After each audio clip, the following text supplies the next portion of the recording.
Imagine this.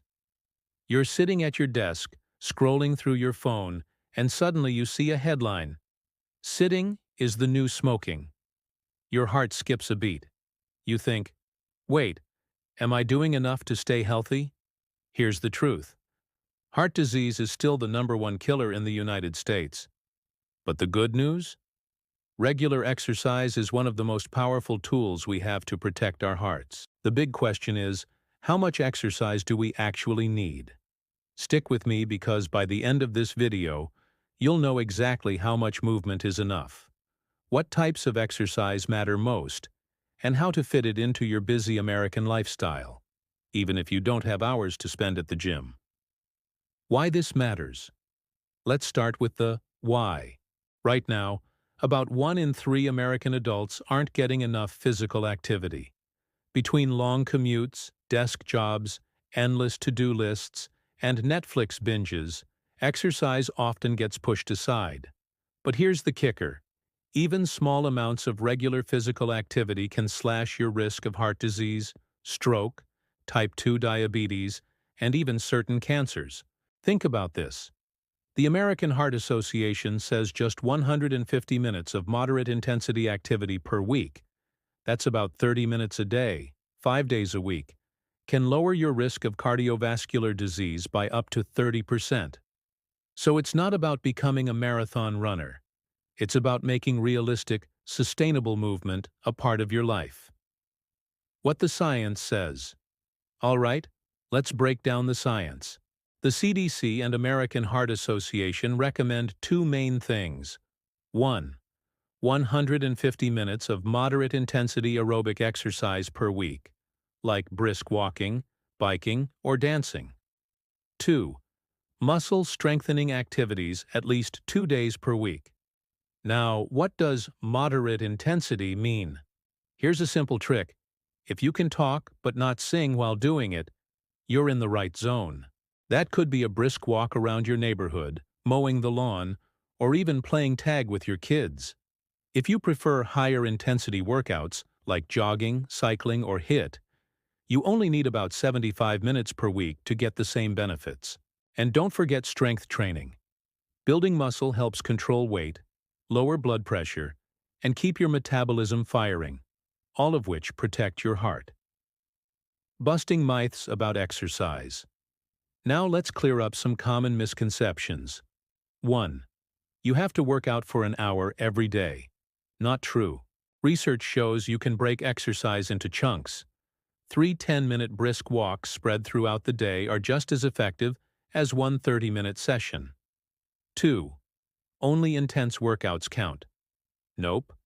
Everyday activities like gardening, cleaning, or even dancing in your living room can contribute to your weekly total, as long as they get your heart rate up. 3. It's too late to start. Absolutely not. Studies show that people who start exercising in midlife still significantly reduce their risk of heart disease and live longer.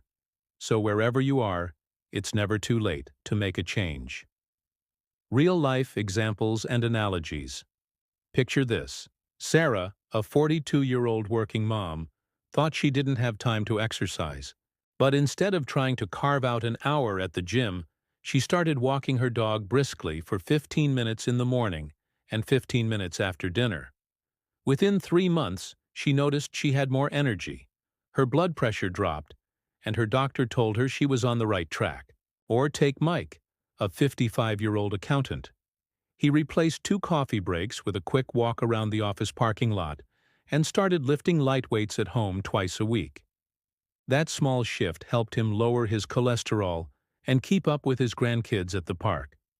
These stories aren't extreme transformations. They're everyday choices that add up over time. Practical strategies. You can start today. So how do you actually make this happen in real life? Here are some practical tips. 1. Start with 10 minutes. If 30 feels overwhelming, just move for 10. Consistency matters more than perfection. 2. Make it part of your routine. Walk while you're on a phone call. Park farther from the store. Take the stairs instead of the elevator. 3. Do what you enjoy. Hate running? Don't do it? Love dancing? Turn up the music and move. The best exercise is the one you'll actually stick with. 4. Find accountability. Partner up with a friend, join a class, or use a fitness tracker. A little encouragement goes a long way. 5. Mix it up. Combine aerobic activity with strength training. Try yoga or stretching for flexibility and stress relief. Remember, you don't have to overhaul your entire life. Just a few consistent changes can dramatically improve your heart health. The bonus benefits of exercise. Here's the exciting part. Exercise isn't just about your heart. It also boosts your mood and reduces anxiety, helps you sleep better, improves focus and productivity at work, supports healthy weight management, even strengthens your immune system. So when you move your body, you're not just protecting your heart, you're improving your entire quality of life. So let's bring it all together. For a healthier heart, aim for 150 minutes of moderate activity per week, or 75 minutes of vigorous strength training at least twice a week. But here's the most important takeaway. Something is always better than nothing. Even a short walk today is a step toward protecting your heart tomorrow. So, what's one small way you can move more this week? Share it in the comments. I'd love to hear your ideas. If this video gave you clarity on how much exercise you need for heart health, give it a like. Subscribe for more science-based health tips and share it with a friend who might need a little extra motivation. Remember, your heart is counting on you, and the power to protect it is literally in your hands and your feet. Let's get moving.